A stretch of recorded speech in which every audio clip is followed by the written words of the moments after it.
Bem-vinda, bem-vindo no nosso canal. Que história é essa, Max? Que história é essa que eu vou contar hoje?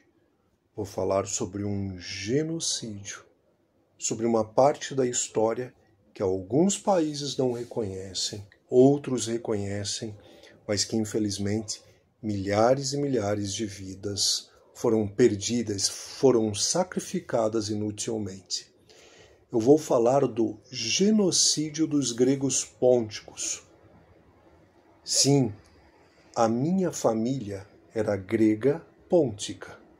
Os meus avós paternos eram do Ponto, eram gregos pônticos. Então prestem bastante atenção. Se vocês gostarem do vídeo de hoje, se inscrevam no canal, passem a receber outras produções como essa em primeira mão. O que acontece na realidade é que no dia 19 de maio é uma data que para muitos passa desapercebida, mas que carrega o peso de uma tragédia esquecida pela história oficial. Sim, entre 1913 e 1923, mais de 350 mil gregos pônticos foram massacrados no que hoje conhecemos como genocídio dos gregos pônticos. Suas cidades foram queimadas, suas famílias separadas e sua cultura milenar quase apagada da face da terra. Neste vídeo, vamos mergulhar não apenas nos eventos históricos desse genocídio, mas principalmente na memória que sobrevive através das gerações e nas consequências que ainda ecoam um século depois. Esta é uma história de dor, mas também de resistência cultural e identidade que se recusa a desaparecer. Para entender o genocídio dos gregos pônticos, precisamos voltar ao início do século XX. O Império Otomano estava em declínio e o nacionalismo turco ganhava força. Os gregos pônticos habitavam a região sul do Mar Negro, há mais de 3.000 anos mantendo sua língua, religião e cultura, mesmo sob o domínio otomano. Samsun, que era uma antiga cidade chamada Amissos, era um importante centro portuário onde cerca de 50% da população era grega. Assim como em outras cidades da região do Ponto, os gregos dominavam o comércio e o desenvolvimento econômico e cultural da área. O rápido desenvolvimento da educação grega na região causava preocupação às autoridades otomanas.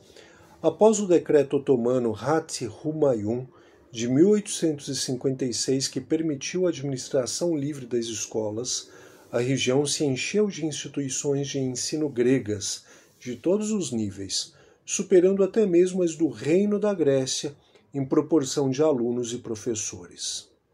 Com a ascensão dos jovens turcos e posteriormente de Mustafa Kemal Atatürk, o projeto de criar um Estado-nação turco homogêneo ganhou força. Nesta visão nacionalista, não havia espaço para minorias étnicas, religiosas, como os gregos cristãos ortodoxos. Em 19 de maio de 1919, Mustafa Kemal Atatürk chegou à cidade de Samsun, marcando o início do movimento nacional turco.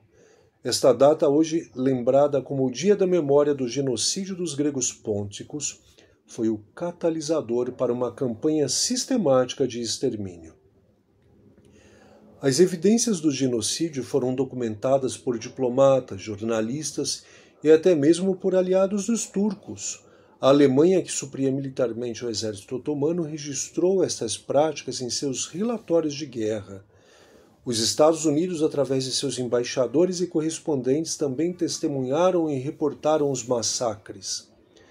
A população grega de Samsun e de outras cidades da região foi submetida a pilhagens, massacres e deportações por grupos turcos. Dezenas de milhares de gregos locais foram forçados a marchar para o interior da Anatólia, em condições desumanas que levaram à morte de muitos.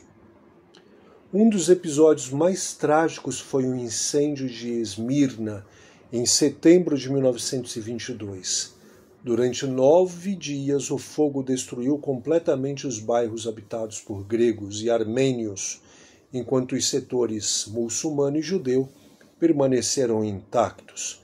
Tem uma música em grego que se chama Sinefiasmeni Kyriaki, ou Domingo Nublado, que fala justamente dessa fumaça que subia dos incêndios, da destruição e da morte em Esmirna, cidade ocupada pelos gregos. Milhares de refugiados se aglomeraram nas docas da cidade em chamas, buscando desesperadamente uma rota de fuga.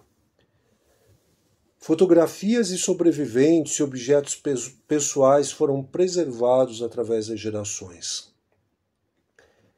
Não podíamos falar grego nem exibir uma cruz. Este é o relato de Orsolina, uma sobrevivente greco-otomana que fugiu de Esmirna durante o grande incêndio de 1922.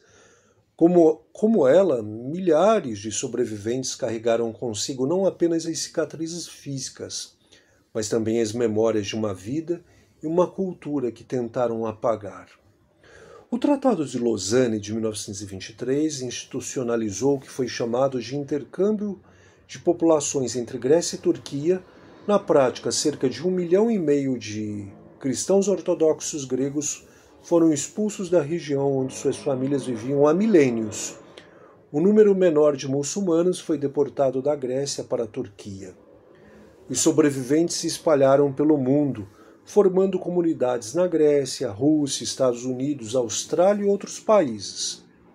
Apesar da distância física de sua terra natal, eles mantiveram vivas suas tradições, música, dança, culinária e dialeto único. Cada objeto preservado, cada canção ensinada às novas gerações, cada receita tradicional se tornou um ato de resistência cultural. A memória coletiva se transformou na principal arma contra o esquecimento e o apagão histórico. As consequências do genocídio dos gregos pônticos vão muito além das centenas de milhares de vidas perdidas.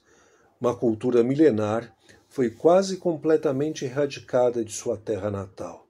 Cidades com nomes gregos foram renomeadas, igrejas foram convertidas em mesquitas ou demolidas, e a presença helênica na Ásia Menor foi reduzida a quase zero.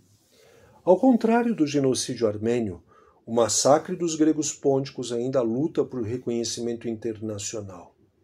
Em março de 2015, a Armênia aprovou o reconhecimento da perseguição sofrida por gregos e assírios como genocídio. Outros países como Grécia, Chipre e Suécia também reconheceram oficialmente, mas grandes potências mundiais ainda hesitam em usar o termo genocídio. Monumentos em memórias das vítimas foram erguidos em várias partes do mundo, especialmente na Grécia. Anualmente, no dia 19 de maio, comunidades gregas pônticas realizam cerimônias para lembrar os mortos e celebrar a sobrevivência de sua cultura. Talvez a consequência mais poderosa seja a determinação das gerações seguintes em manter viva a memória e a identidade cultural. Jovens de origem grega pôntica, muitos nascidos a milhares de quilômetros do Mar Negro, aprendem o dialeto pôntico, as danças tradicionais e a história de seus ancestrais. O genocídio dos gregos pônticos não é apenas uma tragédia do passado, mas um lembrete constante da importância da memória coletiva e do reconhecimento histórico. Quando um genocídio não é reconhecido e suas lições não são aprendidas, abrimos espaço para que novos crimes contra a humanidade aconteçam.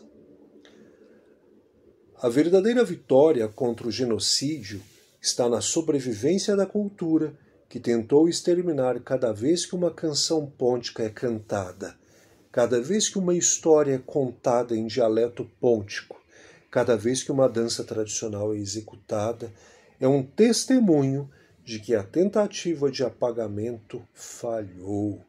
Sim, hoje, quase 100 anos depois, honramos a memória dos mais de 350 mil gregos pônticos que perderam suas vidas e celebramos a resiliência dos que sobreviveram. Porque, enquanto houver memória, haverá identidade. E enquanto houver identidade, o genocídio nunca será completo. 19 de maio, uma data para lembrar, refletir e nunca esquecer. Essa é um pouquinho da minha história, da história da minha família e da história de milhares de famílias nos 4 cantos do mundo que conseguiram sobreviver ao massacre dos gregos pônticos no Mar Negro, que viviam lá por milhares de anos e onde hoje é a Turquia, herdeira do Império Otomano. Se você gostou do vídeo, se você conhece a Grécia ou a Turquia, se você também é um descendente dos gregos pônticos ou um grego, deixe aqui o seu comentário, nos diga de que parte do Brasil ou do mundo esse vídeo conseguiu atingir você, chegar até você. Espero encontrá-los brevemente e até o nosso próximo vídeo. Um abraço, pessoal.